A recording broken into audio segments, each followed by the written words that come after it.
아멘. 1차 선교 여행 중 갈라디아 지역이고요. 비시디아 안디옥이라는, 안디옥은 두 개예요. 수리아 안디옥, 바울과 바나바를 파송했던 안디옥이 있고, 지금은 터키 지역에 있는 비시디아 안디옥에 와 있습니다. 마침 회당에서 율법이 울려 퍼지고 선지자의 글, 즉 모세오경 중 한 부분과 예언서 중 한 부분이 또 설교 말씀 중에 울려 퍼졌고, 15절에서 이런 요청이 있었죠. 형제들아, 만일 할 말이 있거든 하라. 바울이 손을 번쩍 들고 탁 말을 꺼냈는데 명설교가 쫙 펼쳐집니다. 앞에 베드로의 두 차례 설교, 스데반의 설교를 능가하는 엄청난 설교를 지금 이 시간에 바울이 자기도 감당을 못할 설교를 막 해내고 있는 장면입니다. 17절부터 41절까지의 바울의 설교 내용을 우리가 좀 길지만 쭉 다 읽어봤습니다. 지난주에 이어 두 차례 읽어봤습니다. 자, 오늘 대상들은 유대인들이에요. 유대인들, 땅은 지금 비시디아 안디옥이라는 헬라의 마을, 갈라디아 마을에 있는데, 거기 모여있는 유대인들이, 여전히 디아스포라된 유대인들이 모여서 안식일에, 지금 바뀌었는데 주일로, 부활주일 이후로 주일로 바뀌었는데 여전히 안식일에 그들의 유대교적 전통의 뿌리를 들고 유대교적 예배를 드리고 있어요. 경건한 자들이면 분명한 거예요. 그리고 또 그 지역 현지인들, 갈라디아 사람들, 터키 사람들도 유대교의 영향을 받고 하나님께 무릎 꿇고 하나님을 섬기려 모여있는 경건한 자들, 안식일이다. 14절에 보니까 유대교를 따르는 경건한 우리들. 자, 이 사람들 어떤 사람들이냐? 굉장히 보수적인 사람들일 거예요. 저 멀리 터키의 디아스포라에서 있으면서도 여전히 히브리교의 정통을 믿고 있고, 헤브라이즘이라는 히브리 사상에서 태어나지 못한 그 신봉자들, 정통 보수자들이 모여서 히브리 운동에 앞장서는 자들, 심지어는 많이 전도했어요. 유대교로 말이죠. 현지 헬라 사람들을 말이죠. 갈라디아 사람들을 말이죠. 당시 중요한 사상 세 가지를 한번 기억해보고 그 다음 이어갑니다. 중요한 사상, 이 지역 전체를 장악하고 있는 사상 하나 뭐였죠? 헬자로 시작하는 헬레니즘, 헬라 사상. 이 로마 전 지역을 관통하고 있는 철학적 사상이 헬레니즘이에요. 세계주의고요, 예술이 풍부했고요, 관능적인 것, 감각적인 것을 강조했던 헬레니즘. 또 하나는 이 히브리 사람들 지금 뭐라고 써요? 헤브라이즘이라는 히브리 사상. 헤브라이즘 두 번만 따라하겠습니다. 시작. 헤브라이즘, 히브리 사상.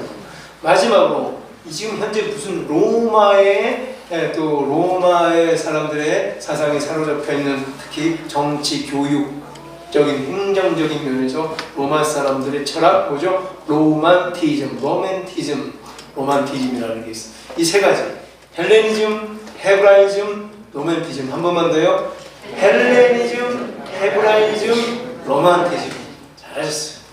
우리 어르신들이 최고. 이렇게 어려운 외국어도 막 척척척척, 헬레니즘 알아? 헤브라이즘 알아? 로만티즘 나 들어봤어. 어려운 거지만 이렇게 하면서 수준이 팍팍팍 높아진다는 거예요. 제가 뭐 어르신들 앞에서 막 아는 척 하겠습니까? 우리 어르신들 그러나 잘 따르고 있습니다. 헬레니즘 할 때 속으로 탁탁 읽고 있어요. 어르신. 헤브라이즘 이러고 있어요. 로만티즘. 대단한 사람들이. 아무튼 이런 어려운 거, 지금 우리가 봐도 어려운 거, 이런 거에 꽉 사로잡혀 있는 이 사람들을 데리고 오른쪽 손을 들고 바울이 지금 설교하고 있어요. 참 바울은 뭘 설교할까를 궁금해요. 이 사람들, 갈라디아 지역에서 살고 있는 유대인들, 정말로 헤브라이즘에 꽁꽁 사로잡혀서 옛 구습의 오이코노미아, 옛날 경영 방식, 오이코노미아는 나를 지배하는 방식이 오이코노미아예요. 영어에서 거기서 이카노미가 경제학이 나왔어요. 나를 관통하는 경영 방식, 경제 방식, 오이코노미아, 옛날 거, 유대교적인 것들에 돌돌 뭉쳐있는 이 사람들에게 바울이 설교하는 큰 주제는 뭐였냐면 은혜였어요. 은혜로 이게 다 관통하고 있다. 은혜로 펼쳐가는 하나님 나라의 거룩한 통치 방식을 쫙 설교하는 거예요. 대단한 설교를 제가 지금부터 쭉 해석할 테니 바짝 차리고 졸린 사람들이 있으시기 계시고 이렇게 설교를 듣기 바랍니다. 좀 좋습니다. 눈망울이 전부 다 초롱초롱합니다. 바울이 지금 이 쫙 이끌어가고 있는 설교의 중심이 있어. 최종 목적지와 계속해서 이 화살표가 향해 가고 있는 한 인물이 있어요. 그게 누구냐면 예수 그리스도예요. 바로 예수 그리스도께서 히브리 전 역사의 통치자시며 은혜의 구원자라는 것을 밝히고 있는 설교예요. 이 구약 사람들도 구약의 이 모든 설교의 중심이 예수 그리스도를 향해 가고 있고 이 은혜의 통치자가 바로 예수 그리스도시다.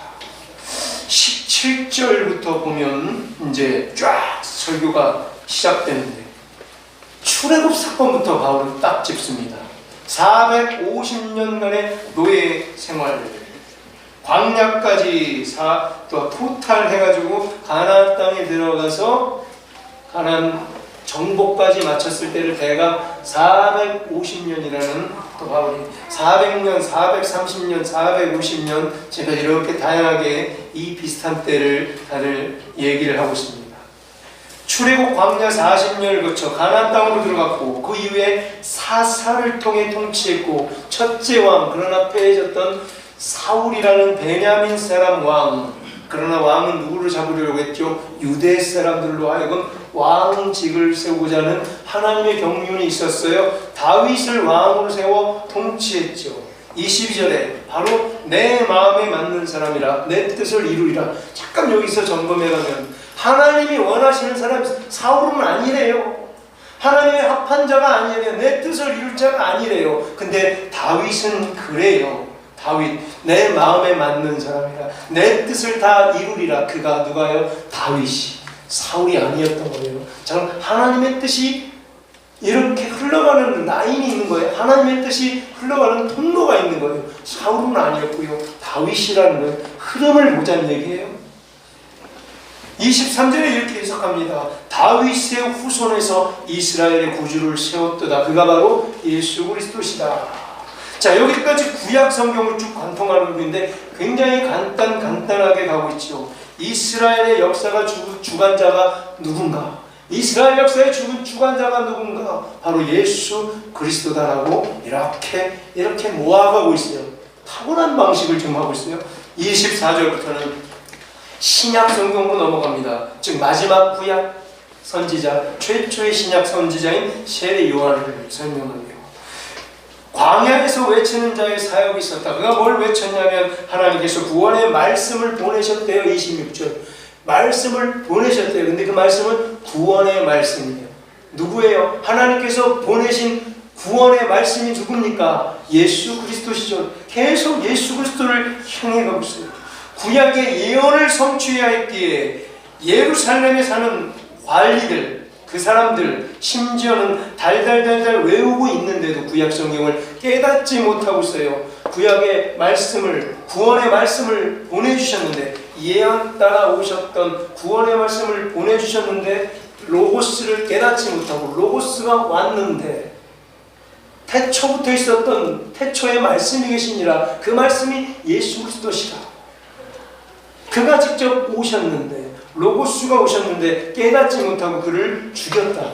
죽인 것까지도 구약의 예언을 성취하기 위함이다. 28절 빌라도를 얘기해요. 빌라도가 직접 로마 사람들이 하는 빌라도라는 사람에 의해서 죽임당했고, 29절 근데 이 모든 것까지 다 성경에 기록된 말씀을 이루기 위함이다. 30절 보니까 부활이죠. 사흘 만에 부활했다.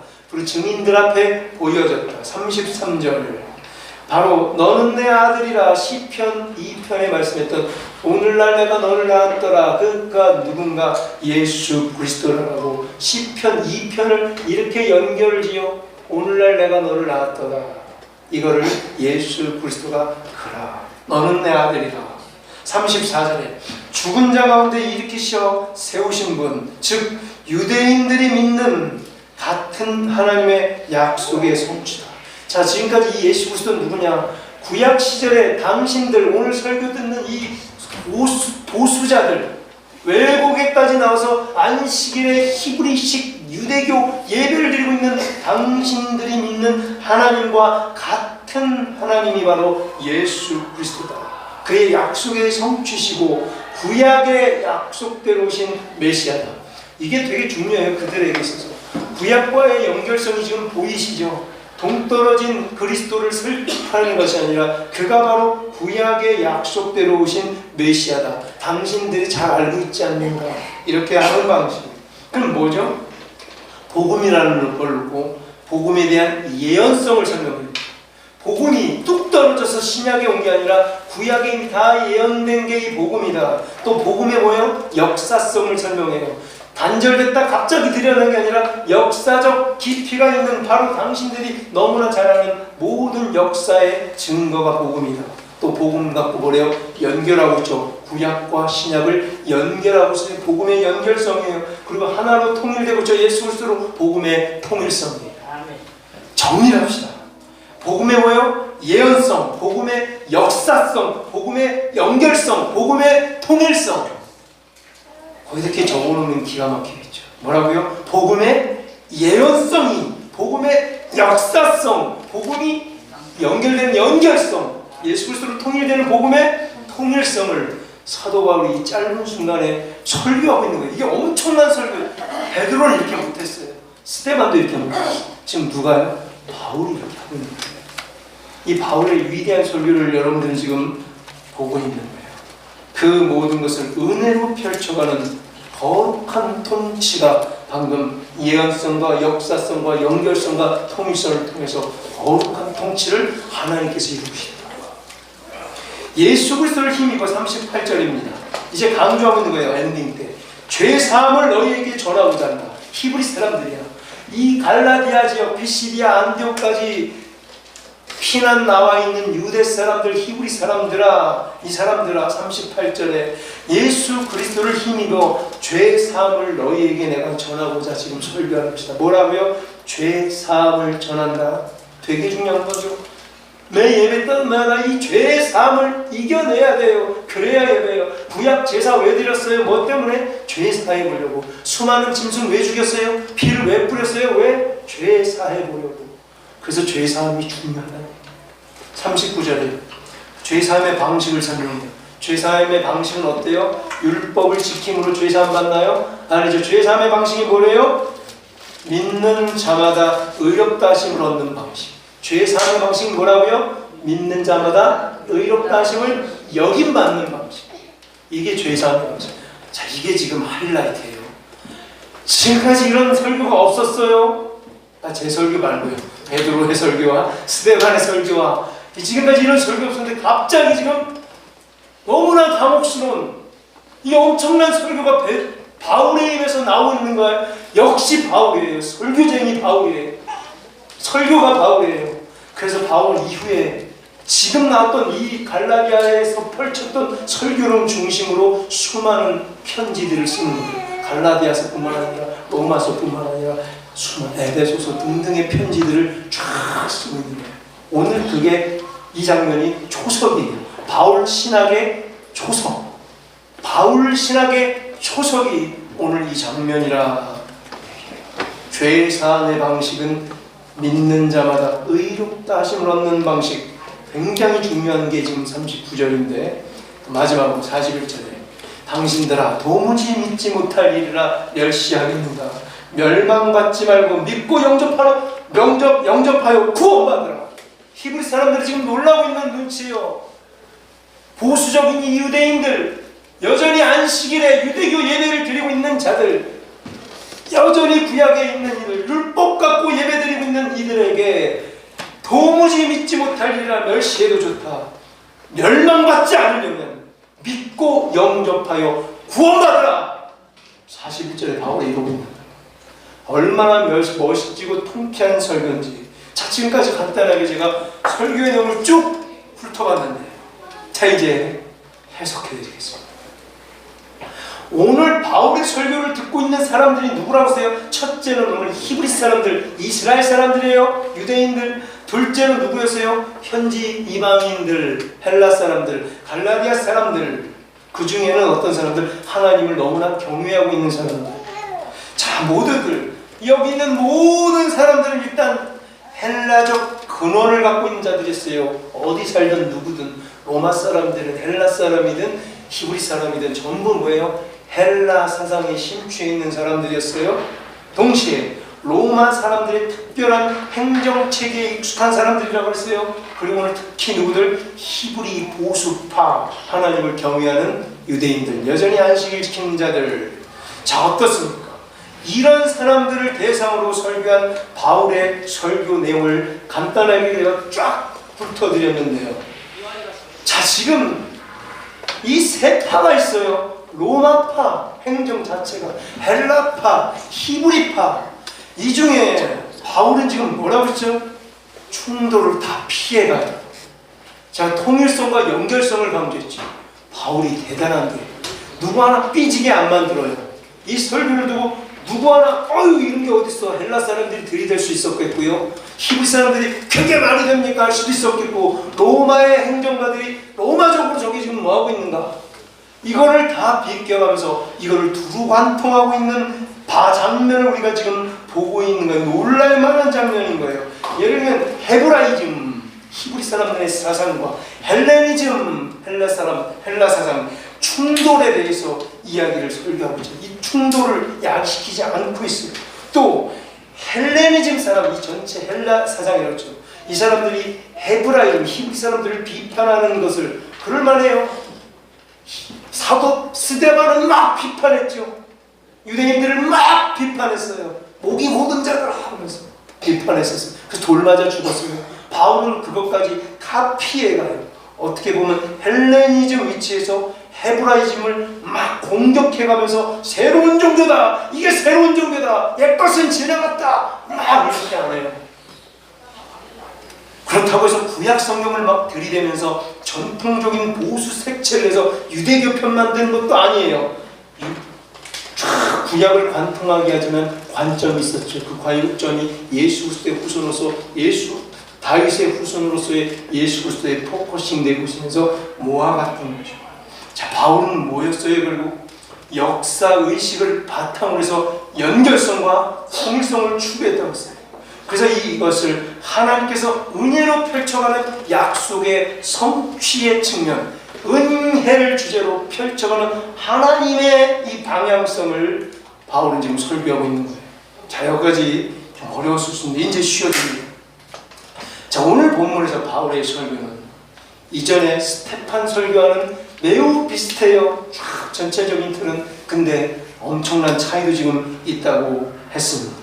스데반도 역사, 이스라엘 역사를 쭉 관통해가면서 이스라엘 사람들을 엄청 책망했죠. 동시에 하나님의 거룩하신 은혜를 견증했었어요. 스데반은. 바울도 똑같은 방식을 취하고 있어요. 그러나 스데반과는 많이 틀렸죠. 스데반에게 큰 영향을 받은 것도 사실인 것 같아요. 바울이 스데반에 돌 맞아 죽을 때 그 앞에 있었죠. 스데반이 돌 맞아 죽을 때 거기서 돌 치는 사람들 돌 날라줬다고까지 저는 얘기를 했어요. 이 돌로 찍으십시오라고 했었죠. 근데 그때 스데반의 설교에 바울은 많이 흔들렸었다고 제가 얘기한 적이 있었죠. 아니 나를까 여기 질문해요. 바울은 스데반의 설교를 그대로 흡수해서 자기 것으로 바꿔서 새롭게 복음으로 은혜의 방식으로 설교하고 있지만 스데반의 큰 영향을 받고 그때 무너졌던 게 분명해요. 스데반을 많이 따라하고 있는 장면이기 때문이죠. 그러나 바울은 모든 역사적 관점을 예수 그리스도를 향해 연결하고 설교하고 있고, 자, 그가 아는 구약의 역사를 다 설명하려 들지 않았어요. 베드로처럼 안 했어요. 스데반처럼 안 했어요. 요약했어요. 내가 이만큼 알고 있다고 다 설명하려 들지 않고 필요한 것만, 바로 예수 그리스도 중심의 구약의 역사를 설명하고 있어요. 한마디로 오늘 바울의 설교는 예수 그리스도 중심의 설교다. 바울의 설교는 예수 그리스도 중심의 설교다. 이런 설교다. 제 설교를 가만히 들어보면 여러분들 그런 걸 느낄 거예요. 구약을 설교하든 어디를 설교하든 항상 저도 예수 그리스도 중심의 설교를 하려고 몰아가는 또 사람 중에 하나죠. 대한 예언성과 계시성을 강조하고 있습니다. 예수 그리스도 설교를 했을 때 세 가지가 어떻게 되느냐고 하면, 크게는 예수님의 오심에 대한 예언성과 계시성을 강조해요. 계시란 말, 구약의 계시다. 구약의 예언다로, 구약의 계시대로 예수 그리스도께서 오셨다. 예수 그리스도의 계시성. 또 하나는 뭘 강조하고 있냐면, 예수님께서 했던 십자가 대속을 통한 죄사함과 부활의 능력을 강조하고 있어요. 바울이 강조하고 있는 건 죄사함. 예수님 왜 오셨어요? 죄사하려고 오셨고 부활의 능력으로 죄사함의 대속을 가능케 했다는 걸 특히 강조했고, 마지막으로 지금 이거 이신칭의의 복음을 강조합니다. 이신칭의, 믿음으로 말미암아 의롭게 된다. 의롭게 칭함받는다. 칭의 이론입니다. 의롭다 칭함받는다. 이거 믿는 자마다 의롭다 하심을 얻는 바로 복음을 강조하고 있어요. 이 세 개를 예수님이 계시로 왔다. 예수님은 죄사하려 왔다. 예수님은 또한 칭의로 말미암아 이것을 이루셨다. 이 세 개인데, 바울 설교의 핵심 첫째 뭐라고요? 예수님이 어떻게 계시로 오신 예수 그리스도. 둘째, 십자가 대속과 부활을 통한 죄사함. 셋째, 의롭다 하심을 받은 칭의. 세 개. 더 간단하게 세 개가 뭐라고요? 첫째는 계시, 둘째는 죄사함, 셋째는 칭의. 다시요. 기가 막히죠? 눈에 쏙쏙 들어와요. 다시. 첫째는 뭐예요? 계시. 둘째는 죄사함, 셋째는 칭의. 다시. 첫째는 계시, 둘째는 죄사함, 셋째는 칭의. 그렇게 딱 정리를 하면 돼요. 계시, 죄사함, 칭의. 잘하고 있어요. 바울은 스데반의 설교보다 상당히 발전한, 지금 이건 뭐예요? 신학이 이루어져요. 그래서 바울 신학이라고까지 우리가 칭하고 있어요. 여기서 첫 시작하는 거예요. 바울 신학이 첫 번째로 시작되는 거예요. 바로 계시와 대속과 칭의라. 계시와 죄사함이라는 대속과 칭의라는 신학 사상이 설교로 떡 벌어지고 있는 장면이에요. 장면은 이걸 누가가 듣고 놓치지 않고, 여기다가 누가가 사도행전에 또 계시를 받고 적어놓은 거예요. 엄청난 순간이다, 이 장면은. 그래서 제가 지금 피 터지게 강조하고 있는 거예요. 핏대를 높여보면서. 바울 이 이후에 바울 서신들과 수많은 편지들의 내용 중에 이신칭의 바로 복음을 목숨 걸고 전하는 배경이 여기서 시작됩니다. 바울의 모든 편지의 핵심이 뭐예요? 이신칭의 복음이에요. 자, 39절 중간 이후에 이런 말이 나오죠. 이 사람을 힘입어 믿는 자마다 의롭다 하심을 얻는 이것이라. 자, 이 장면, 의롭다 하심을 어떻게 됐어요? 우리가 어떻게 했죠? 얻었죠. 우리가 의롭다는 걸 이루어갔나요? 그냥 얻었나요? 그냥 선물로 얻었나요? 우리가 노력해서 이루었나요? 선물로 그냥 얻게 된 거예요. 38절에 그걸 알래요. 너희가 알 것은 바로 39절 이거라. 너희가 알 것이 이거 뭐냐면 바로 이신칭의 믿음으로 말미암아 이 의롭다함을 얻는 건데, 자, 지금 이제 질문을 드립니다. 너희가 누굴까요? 너희는 이것을 알지어다라고 합니다. 너희는, 자, 너희는 누구냐면 쭉쭉쭉 세 군데 나오는데요. 한번 읽어보시면, 너희는 첫째로는 16절에 너희가 누구죠? 16절 한번 띄워주세요. 16절 너희, 이 사람들 누구예요?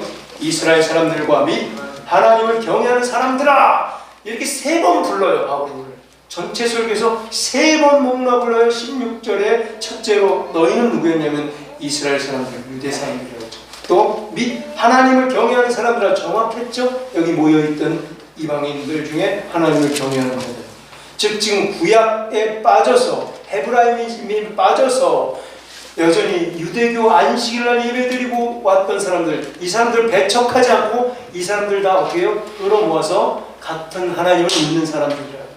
둘째 26절에 나와요. 너희는 누구예요? 형제들아. 또 하나 또 하죠. 아브라함의 후손과 너희 중 하나님을 경외하는 사람들아. 너희 중에 하나님을 경외하는 사람들아. 그리고 누구랑 같이 쳐요? 아브라함의 후손들아. 그리고 또 뭐예요? 형제들아. 예수 그리스도의 형제들아. 하나 더 38절에 그러므로 형제들아. 이렇게 다 같이 한 통속으로 묶고서 이제 계속 이렇게 세 차례 불러서 이게 너희예요. 너희가 이것을 알 것이다. 뭘 아냐면 방금 이것 39절의 핵심. 이 사람을 힘입어 믿는 자마다 의롭다 하심을 얻는 것.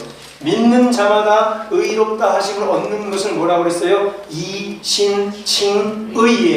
이신칭의. 39절에서 바울이 말하는 의롭다 하심을 얻는 것, 믿음으로 말미암아 어떻게? 칭의 받는 것. 자, 칭의가 났어요. 칭의는 영어로 justification이에요. justification, 칭의. 자, 사죄랑 뭐가 틀리죠? 그럼 사죄는 뭐죠?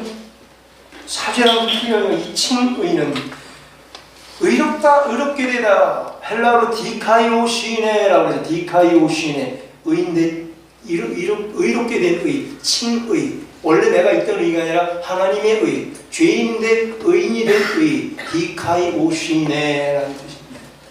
자, 이 의, 칭의는 그저 죄를 용서하는 것에 그치지 않아요. 지금 엄청난 게 발전되고 있어요.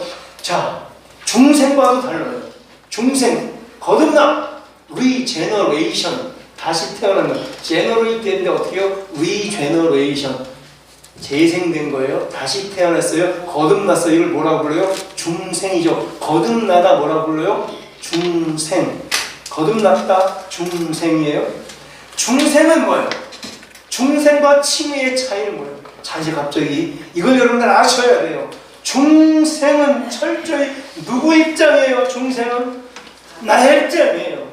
내가 중생 거듭난 거에 내부적 사건, 중생, 한 죄인이 내부에서 발생해서 내가 예수님을 믿고 내가 회개하고 예수 그리스도를 믿고 성령 세례를 받아 내가 중생 됐어요. 리제너레이션 됐어요. 이건 뭐예요? 내부 사건이에요. 내부 사건이에요. 맞죠? 내가 중생했어. 내가 거듭났어. 이건 뭐예요? 내부 사건이에요. 근데 오늘 중요한 게 있어요. 바로 칭의예요. 칭의는 채널이 완전 틀립니다. 칭의 뭐냐면 하나님 앞에서 그의 법적인 지위를 규정시켜주는 칭의. 누가요? 밖에서 외부적 사건이에요. 하나님이 칭의 해줬다는 얘기예요. 외부에서 내부로 들어오는 게 칭의. 하나님께서 법적인 지위를 규정해 주신 거예요. 칭의 받는. 안에서 내가 백날 내가 중생했어 라고 하시면 하나님께서 칭의 일컬어 주시는 거예요. 즉 죄를 철두철미하게 남김없이 사함받아야 가능해지는 상태예요. 수준 높은 상태. 죄를 다 제거받아야, 다 사함받아야 가능해지는 상태. 칭의. 와, 수준이 틀려요. 자, 근데 뭐예요? 우리는 근본 인간은 뭐죠? 죄인이에요. 우리는 근본 죄인이고 뼛속까지 죄인이고 원죄로 깨어날 수 없는 죄인인데 우리의 신분이 상승됐고 칭의함 됐어요. 바로 예수 그리스도께서 이 죄를 다 담당하신 까닭에 예수 그리스도로, 잘 들으세요, 예수 그리스도로 덮여있는 자들, 하나님이 사랑하시는 자들, 그리스도 안에 있는 속한 자들, 나는 포도나무요 그리스도 안에 속해 있는 자들, 바로 내가 너를 의롭다 칭하겠다, 여겨주겠다 라는 말. 다시 누구예요? 예수 그리스도로 덮여있는 자들, 하나님이 막 사랑하시는 자들, 그리스도 안에 속해 있는 자들을 향해 내가 너희를 의롭다 칭의해 주겠다 해서 칭의의 신분을 받게 되는 거예요. 즉 간단하게 생각합니다. 칭의는 옷이에요. 제가 이 옷이 칭의의 옷이에요.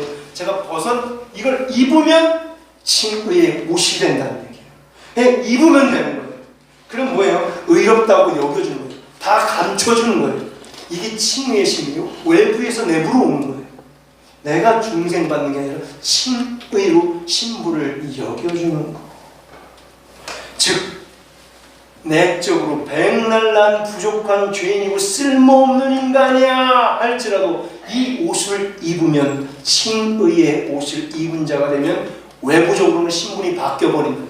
외부적으로 저를 볼 때 신분이 바뀌어 있다는 거예요. 지금 여러분들 서로 보세요. 그냥 보는 척이라 한번 해보세요. 예, 잘하셨어요. 뭐예요? 내가 볼 때 이 사람 뭐예요? 칭의예요. 내가 볼 때는 칭의예요.